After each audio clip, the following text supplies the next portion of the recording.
आकाशवाणी रांची से प्रस्तुत है प्रादेशिक समाचार।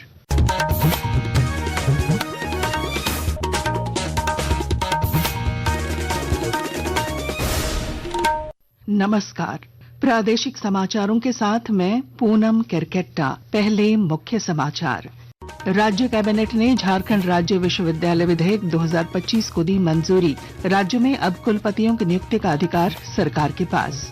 केंद्रीय गृह सचिव गोविंद मोहन की 28 जुलाई को रांची में होने वाली समीक्षा बैठक स्थगित। नई तिथि की घोषणा बाद में होगी। इंडियन रेलवे ट्रैफिक सर्विसेज के करुणानिधि सिंह बनाए गए रांची रेल मंडल के नए डीआरएम। रेलवे बोर्ड ने जारी किया सर्कुलर।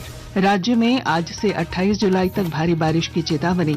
आज पश्चिम सिंहभूम, पूर्वी सिंहभूम और सरायकेला के लिए ऑरेंज अलर्ट। पिछले 24 घंटों में वज्रपात से 10 लोगों की मौत। और जमशेदपुर में आयोजित डोरंट कप फुटबॉल के उद्घाटन मैच में जेएफसी ने रोमांचक मुकाबले में त्रिभुवन आर्मी को 3-2 से हराया। और अब समाचार विस्तार से। झारखंड के विश्वविद्यालयों का अब अपना यूनिवर्सल एक्ट होगा। मुख्यमंत्री हेमंत सोरेन की अध्यक्षता में कल हुई कैबिनेट की बैठक में राज्य सरकार ने झारखंड राज्य विश्वविद्यालय विधेयक 2025 को मंजूरी दे दी है। बैठक के बाद कैबिनेट सचिव वंदना दादेल ने बताया कि इस विधेयक के तहत कुलपति, प्रतिकुलपति और वित्तीय सलाहकार की नियुक्ति अब राज्य सरकार करेगी।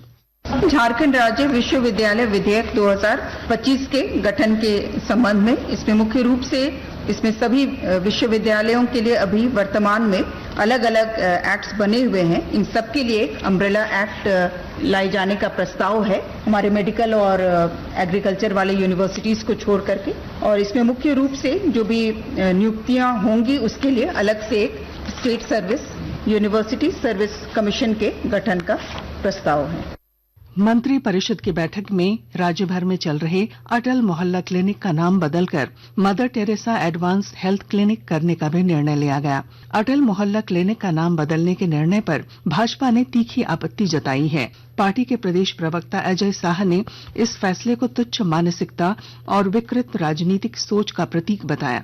अटल मोहल्ला क्लिनिक का नाम बदल करके मदर टेरेसा के नाम पर रखना दोनों ही महापुरुषों का अपमान है। अगर आपको मदर टेरेसा के नाम पर ही कुछ रखना है तो कोई नई स्कीम लॉन्च कीजिए, कोई नई हेल्थ पॉलिसी लेकर के आइए, लेकिन जो पहले से चलता आ रहा है उस पे नामकरण करके पूरे के पूरे स्वास्थ्य व्यवस्था को चौपट कर पब्लिक के अटेंशन को डाइवर्ट करने से ज्यादा कुछ भी नहीं है। इधर कांग्रेस ने भाजपा पर पलटवार किया है। पार्टी के प्रदेश मीडिया प्रभारी राकेश सिन्हा ने कहा कि सेवा के क्षेत्र में मदर टेरेसा का नाम काफी ऊंचा है और भाजपा को कोई प्रतिक्रिया देने से पहले अपने गिरेबां में झांक कर देखना चाहिए। मदर टेरेसा का नाम बहुत उच्च स्थान पे है और अगर भारतीय जनता पार्टी को इस पर इतराज है तो नाम बदलने की प्रक्रिया किसने शुरुआत की? पूरे देश में आप ही ने शुरुआत किया, भारतीय जनता पार्टी ने शुरुआत किया। और मदर टेरेसा के नाम पर जिस व्यक्ति को, जिस राजनीतिक दल को अगर ऐतराज है तो इसका यह मतलब है कि वो राजनीतिक दल या वो व्यक्ति सेवा की भावना नहीं रखता। राज्य के पूर्व मुख्यमंत्री और झामुमो के संस्थापक संरक्षक शिबू सोरेन दिल्ली में इलाजरत हैं। उनकी देखभाल करने के लिए उनके पुत्र और मुख्यमंत्री हेमंत सोरेन एक बार फिर दिल्ली लौट गए हैं।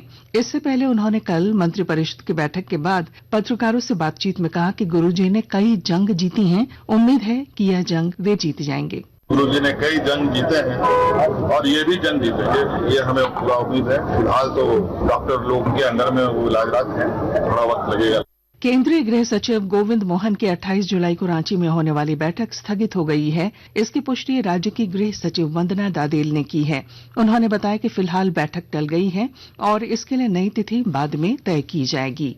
इंडियन रेलवे ट्रैफिक सर्विसेज के करुणानिधि सिंह को दक्षिण पूर्व रेलवे रांची रेल मंडल का नया डीआरएम बनाया गया है। यह आदेश रेलवे मंत्रालय के निदेशक रविंदर पांडे की ओर से जारी किया गया।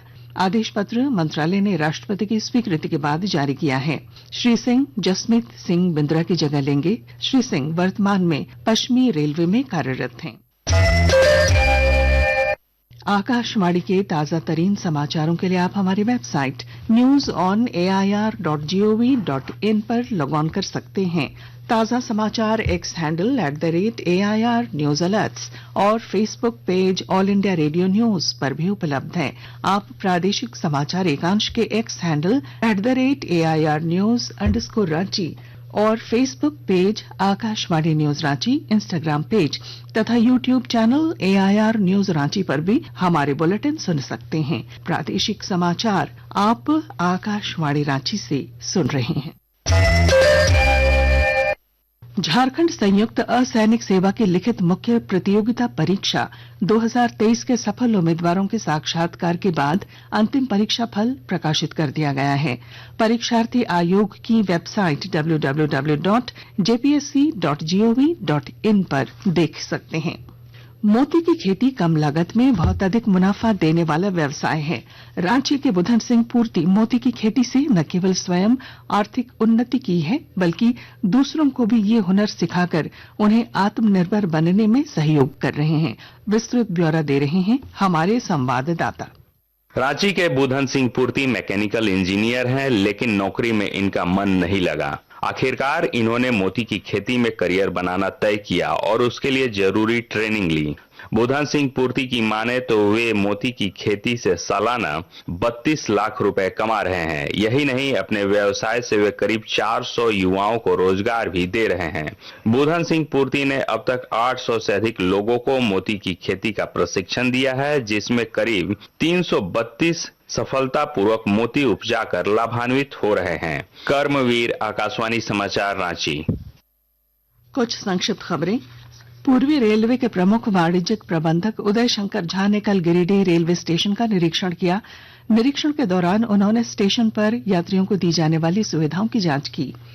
श्रावणी मेले के दौरान देवघर के बाबाधाम में 10 जुलाई से अब तक 23,73,000 से अधिक कांवरियों ने जलार्पण किया है। जिले के उपायुक्त नमन प्रियेश लकड़ा ने बताया कि इस दौरान विभिन्न स्रोतों से 2,39,00,000 से ज्यादा की आय हुई है। मौसम विभाग ने राज्य में आज से 28 जुलाई तक भारी बारिश की चेतावनी जारी की है। पश्चिमी सिंहभूम, पूर्वी सिंहभूम और सरायकेला के लिए आज ऑरेंज अलर्ट जारी है। इधर पिछले 24 घंटों में वज्रपात की चपेट में आने से 10 लोगों की मौत हो गई। वज्रपात से रांची में 3, हजारीबाग, पाकुड़ और साहिबगंज में 2-2 और गिरिडीह में 1 व्यक्ति की मौत हुई है। भारी बारिश को देखते हुए बिरसा कृषि विश्वविद्यालय के कुलपति SS दुबे ने किसानों के लिए एडवाइजरी जारी की है। किसानों को ये बताना चाहूंगा कि जहां भी पानी है उनके पास अगर बिछड़ा है धान का तो वो लगा दें, नहीं भी है तो अगर वो सीधा बुआई जो कर सकते हैं अभी बुआई करें, क्योंकि 15 अगस्त तक वो बुआई करें। पिछले साल का हम लोगों का अनुभव है यहाँ झारखंड में कि अगस्त के लास्ट में भी जो रोपा हुआ था, जो रोपाई की गई थी ट्रांसप्लांटिंग, उसमें अच्छी पैदावार आ गई।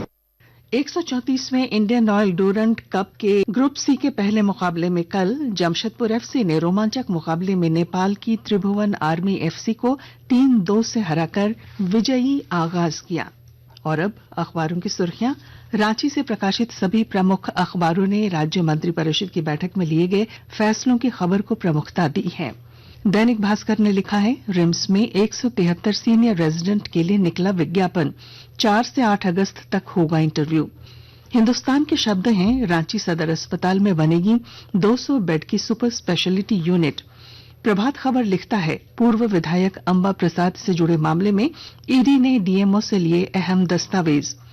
दैनिक जागरण ने लिखा है, पारा तीरंदाजी का राष्ट्रीय खिलाड़ी पतरस अफीम तस्करी में गिरफ्तार। और अब अंत में मुख्य समाचार। राज्य कैबिनेट ने झारखंड राज्य विश्वविद्यालय विधेयक 2025 को दी मंजूरी। राज्य में अब कुलपतियों की नियुक्ति का अधिकार सरकार के पास। केंद्रीय गृह सचिव गोविंद मोहन की 28 जुलाई को रांची में होने वाली समीक्षा बैठक स्थगित, नई तिथि की घोषणा बाद में होगी। इंडियन रेलवे ट्रैफिक सर्विसेज के करुणानिधि सिंह बनाए गए रांची रेल मंडल के नए DRM। रेलवे बोर्ड ने जारी किया सर्कुलर। राज्य में आज से 28 जुलाई तक भारी बारिश की चेतावनी। आज पश्चिम सिंहभूम, पूर्वी सिंहभूम और सरायकेला के लिए ऑरेंज अलर्ट। पिछले 24 घंटों में वज्रपात से 10 लोगों की मौत। और जमशेदपुर में आयोजित डोरंट कप फुटबॉल के उद्घाटन मैच में JFC ने रोमांचक मुकाबले में त्रिभुवन आर्मी को 3-2 से हराया। और इसके साथ ही आकाशवाणी रांची से प्रादेशिक समाचार का ये बुलेटिन समाप्त हुआ। अगला प्रादेशिक मुख्य समाचार 10 बजे प्रसारित किया जाएगा। नमस्कार।